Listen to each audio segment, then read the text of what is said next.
Hello students, class 6 Hindi मेधा का half yearly syllabus से related ये आपका लास्ट लेक्चर है, पार्ट 10 और पार्ट का टॉपिक है छोटा जादूगर।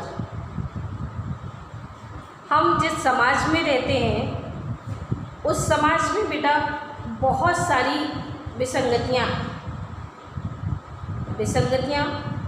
रूढ़वादिता को लेकर, कभी जातिवादी को लेकर, कभी धर्म संप्रदाय को लेकर कुछ न कुछ ऐसी विसंगतियाँ व्याप्त हैं जिनका ध्यान जो है ना वो अपनी ओर आकृष्ट करती हैं। जब हम समाज की बात करते हैं तो कई सारे ऐसे टॉपिक होते हैं जो अपनी तरफ हमें खींचते हैं। उन पर ध्यान न देते हुए हम किस ओर चलें, किस तरह से अपना भरण पोषण किया जाए, ये सीख देता है आपका ये पाठ, जिसमें एक छोटा बच्चा अपने पिता की अनुपस्थिति में असहाय अवस्था में, उस बालक की अवस्था भी अच्छी नहीं है, उसमें अपनी कलाकारी दिखाकर जिस प्रकार से वो जीविकोपार्जन करता है वह हम सभी के मन को झकझोर देता है, सोचने पर विवश कर देता है। एक आप लोग भी हैं, ईश्वर की कृपा है कि सभी के पास बहुत अच्छे अभिभावक हैं जो उन्हें अच्छे संस्कार के साथ साथ शिक्षा दीक्षा और उनके खान पान का सब चीज़ का बहुत अच्छे से ध्यान रखते हैं। और एक ये बालक है, एक समाज का ऐसा भी छोटा सा तबका जो हर एक चीज़ से बहुत दूर है, उसकी ओर इशारा करती हुई ये कहानी है। कार्निवाल के मैदान में बिजली जगमगा रही है, हंसी और विनोद का कन्नाट गूंज रहा था।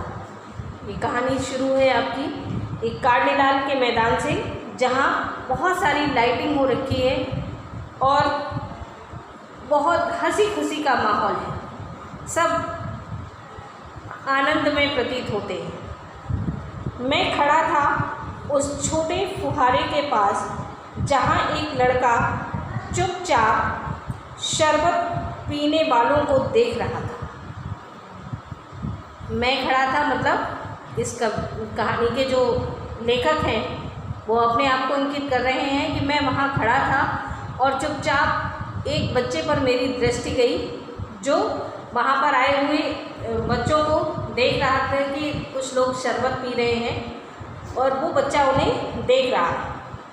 उसके गले में फटे कुर्ते के ऊपर एक मोटी सी सूत की रस्सी पड़ी थी और जेब में कुछ ताश के पत्ते थे। ये बच्चे की कंडीशन है कि उसकी पॉकेट में कुछ प्लेइंग कार्ड्स जो होते हैं, ताश के पत्ते हैं और गले में एक सूत की रस्सी पड़ी हुई है। उसके मुंह पर गंभीर विषाद के साथ धैर्य की रेखा थी। वो बालक बड़ी ही गंभीर मुद्रा में खड़ा था, लेकिन धैर्य अपार था, बिल्कुल शांत और चारों ओर देख रहा था कि सब कैसे क्या हो रहा है। उसकी ओर न जाने क्यों आकर्षित हुआ मैं उसे देख करके उसकी तरफ बढ़ गया। उसके अभाव में भी संपूर्णता थी।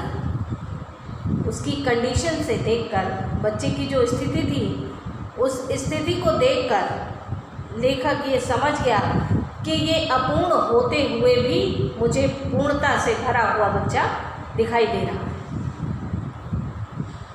किस प्रकार से, ऐसा क्यों लगा? पूछा, क्यों जी, तुमने इसमें क्या देखा? मैंने सब देखा है। यहाँ चूड़ी फेंकते हैं, खिलौनों पर निशाना लगाते हैं और 30 से नंबर छेदते हैं। मुझे तो खिलौनों पर निशाना लगाना अच्छा मालूम। जादूगर तो बिल्कुल निकम्मा है। जो यहाँ जादू दिखा रहा है ना, वो तो बिल्कुल बेकार है। उससे अच्छा तो ताश का खेल मैं दिखा सकता हूँ। उसने बड़े विश्वास से कहा। उसकी वाणी में कहीं भी बनावट नहीं थी। उसको इतना कॉन्फिडेंट था अपने गेम पर, तो उसने बड़े विश्वास के साथ कहा। मैंने पूछा, और उस पर्दे के पीछे क्या है? तुम वहाँ गए हो? नहीं, मैं वहाँ ना जा सका, टिकट लगता है।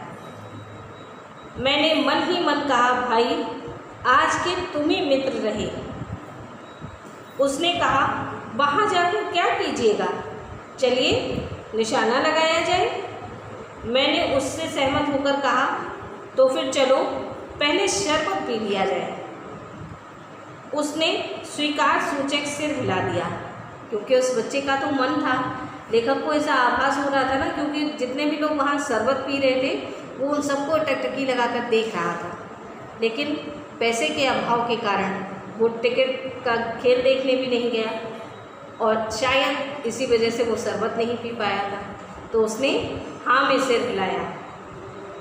मनुष्यों की भीड़ से जुड़े से जाड़े की संख्या में भी वहाँ गर्मी हो रही थी कि जो सायंकाल का समय था, जाड़े की जो संध्या थी, उस समय में भी जो भीड़ थी लोगों की, आपको पता होगा कि जब क्राउडी प्लेस होता है तो वहाँ पर सर्दी नहीं अधिक लगती, तो उस समय वहाँ पर गर्मी थी।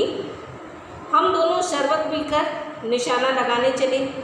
राह में मैंने पूछा, तुम्हारे और कौन कौन है? माँ और बाबूजी, उसने कहा। लेखक ने पूछा, तुम्हारे परिवार में और कौन कौन है?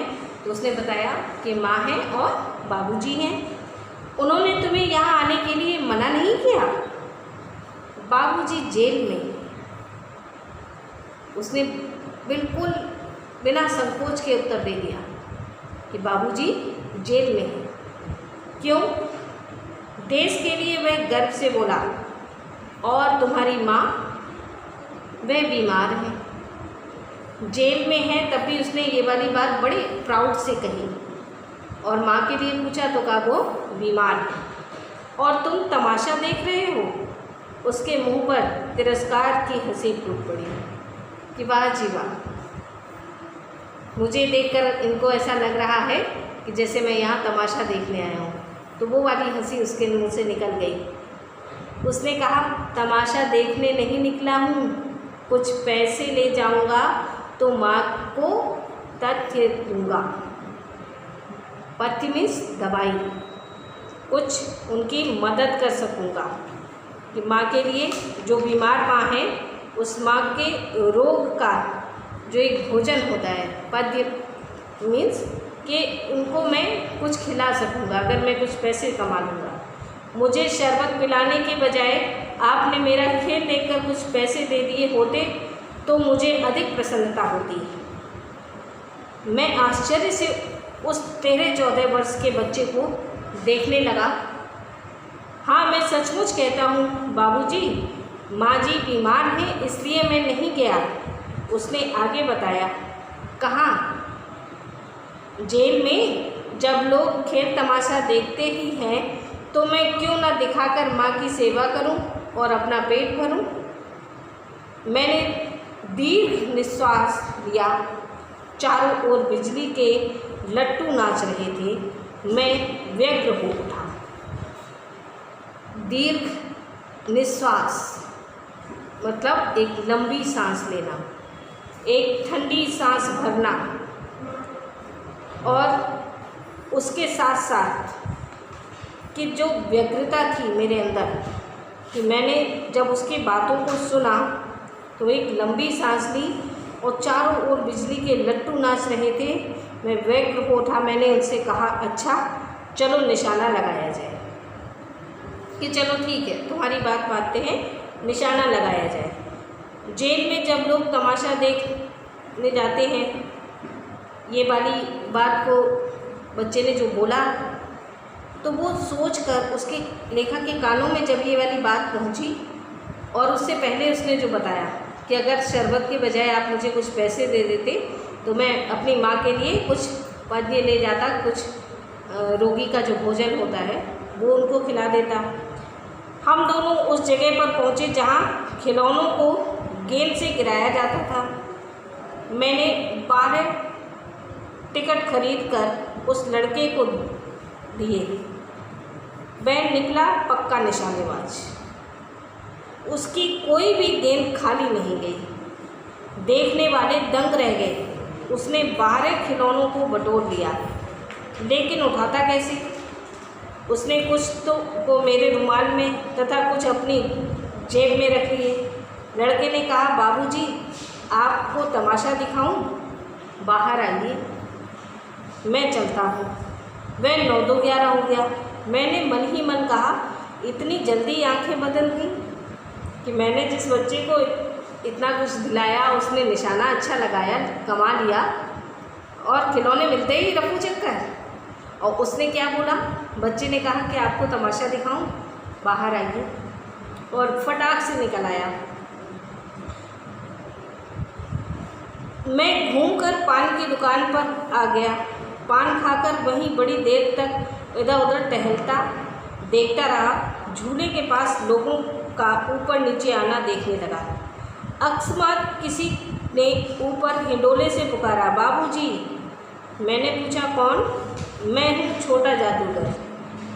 कोलकाता के सुरम्य वनस्पति उद्यान में लाल कमलियों से भरी हुई एक छोटी सी झील के किनारे घने वृक्षों की छाया में अपनी मंडली के साथ बैठा हुआ मैं जलपान कर रहा था।